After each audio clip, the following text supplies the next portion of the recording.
6. Tennessee Valley authorities are bracing for what you might think is an unlikely comeback. But the truth is, heroin use in our area is actually on the rise. The question now is whether our community is really ready to handle it. News Channel 9's Briona Arradondo has been investigating the story and finding out if we can even fight the increase. What'd you find out?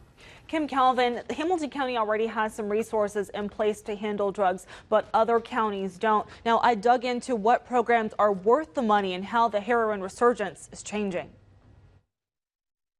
My son's been through a whole lot over the years.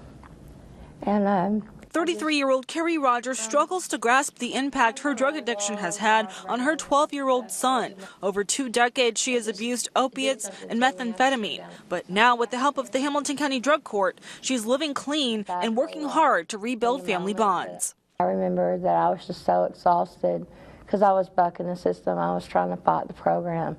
I ended up getting sanctioned, and I went back to jail for like 2 weeks and then house arrest. Addicts like Rogers pass through drug court daily, and Hamilton County Judge Rebecca Stern sees firsthand how difficult and unpredictable recovery can be. That's why she is so concerned about the reappearance of an older drug, one with a pretty deadly reputation.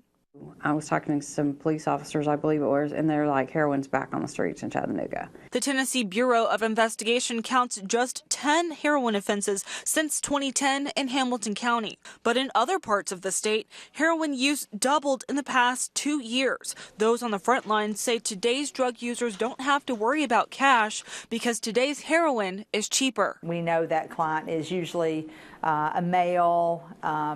We see the younger males that are really drawn to heroin right now.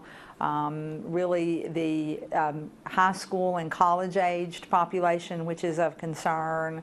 CADIS Director Debbie Loudermilk says they are bracing for a heroin increase, which seems to be just a matter of time. She believes CADIS and the drug court is as prepared as it can be to deal with the trend. You can't graduate drug court without being employed. We have people paying child support. We have people paying taxes, people paying on fines. Yes, this works. Yes, this is worth it.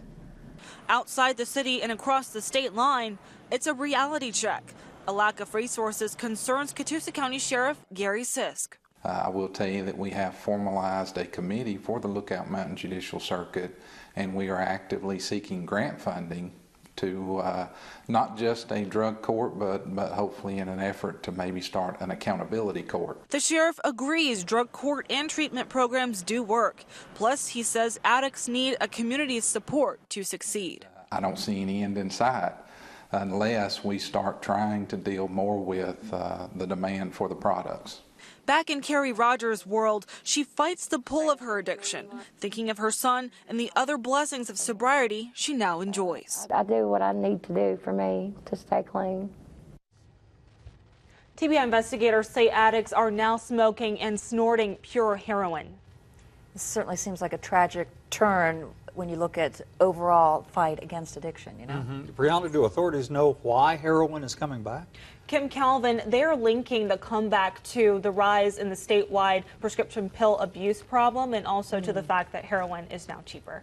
Wow, amazing. Interesting. Good information, Briona. Thank you very much.